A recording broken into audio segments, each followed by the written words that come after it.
Hello, જય શ્રી કૃષ્ણ. મારી ચેનલમાં તમારું સ્વાગત છે. આજે આપણે બનાવીશું સ્વાદિષ્ટ બેસન સોજીના લડ્ડુ. સોજી 1 વાટકી બેસન.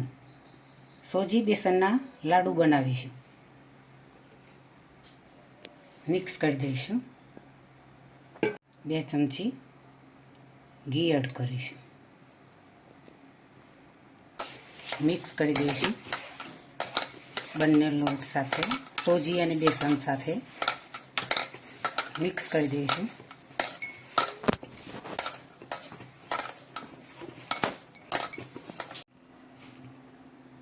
થોડું થોડું પાણી વેડીને લોટ તૈયાર કરીશું.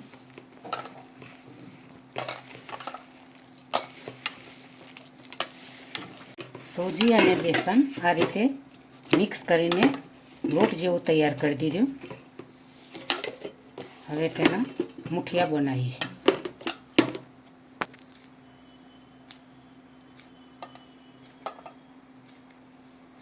આ રીતે દેશી કકરા લોટના લાડવા બનાવીએ છીએ તે રીતે આ લાડુ બનાવવાના છે.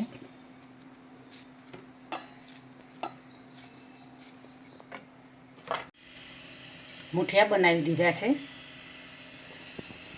હવે તેને તેલ પણ ગરમ કરવા મૂકી દીધું. મુઠિયાને તળી દઈશું.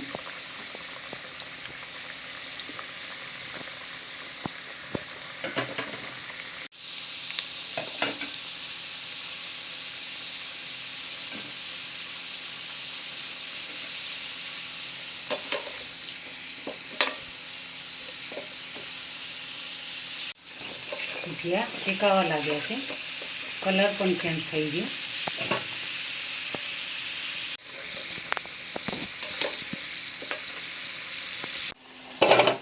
આ રીતે તળીને બનાવીશું તો અંદર તેનો લોટ કાચો નહીં રહે. મુઠિયા ઠંડા થવા લાગ્યા છે. હવે તેને આ રીતે ટુકડા કરી દઈશું, જેથી કરી મિક્સરની અંદર જલ્દીથી ક્રશ થઈ જાય. ને તૈયાર કરી દીધા. હવે તેને મિક્સર જારની અંદર ક્રશ કરી દઈશું.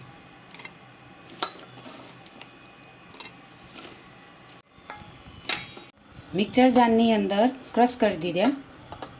સરસ એવું ઝીણું ક્રશ થઈને તૈયાર થઈ ગયું છે. તેમાં 1 વાટકી લગભગ 200 ગ્રામ જેવી ખોડ લીધી છે. મિક્સ કરી દઈશું.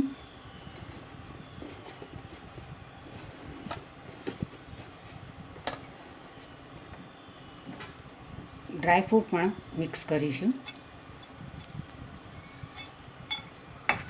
દ્રાક્ષ એડ કરીશું.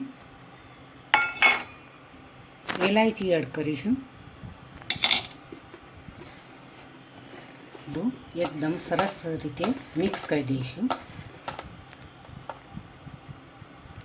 ઘી એડ કરીશું.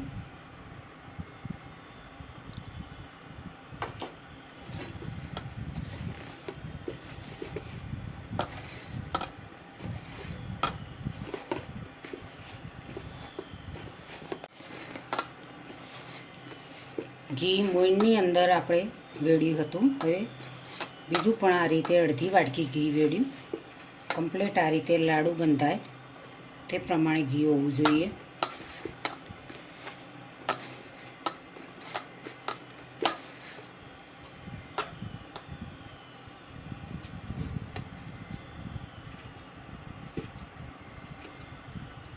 ખૂબ ટેસ્ટી લાડુ બનાવવાના છે.